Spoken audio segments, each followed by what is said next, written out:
नारीरत्न गौरव पुरस्कार सोहळा 2025 पहिल्या पुरस्कारार्थीचं नामोल्लेख करताना मला विशेष आनंद वाटतो, कारण या पुरस्कारार्थीचं नाव घेताना त्यांच्या नावामध्येच त्यांच्या अस्तित्व आणि त्यांच्या सगळ्याच वलयाचं गुपित सामावलंय. अर्थातच नाव आहे सौ स्वप्ना कुंभार देशपांडे.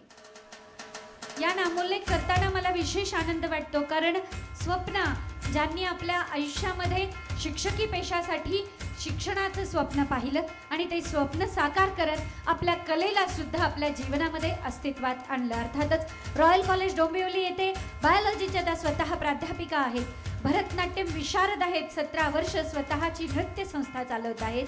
देश विदेशात अनेक उल्लेखनीय नृत्य सादरीकरण त्यांनी केले आहेत. दूरदर्शनवर निवेदिका म्हणून माझ्या क्षेत्रामध्ये काम करतायत, यासाठी मला जास्त आनंद आहे. सखी सह्याद्री आणि पडघमच्या या क्षेत्रामध्ये निवेदन करणारी स्वप्ना, अर्थातच सध्या आकाशवाणी FM रेडिओ आणि FM गोल्डवर मराठीची आरजे आहे, आरजे स्वप्ना. आणि राष्ट्रीय कार्यक्रमाचं सूत्रसंचालन डॉक्टर गिरीश ओक यांच्यासोबत तिने काम केलं आहे. आणि कला आणि निवेदन क्षेत्रात 30 वर्ष राष्ट्रीय आणि राज्य पुरस्कार 30 प्राप्त करणारी, आपल्या शिक्षण क्षेत्राबरोबरच कलेचं स्वप्न साकार करणारी स्वप्ना कुंभार देशपांडे.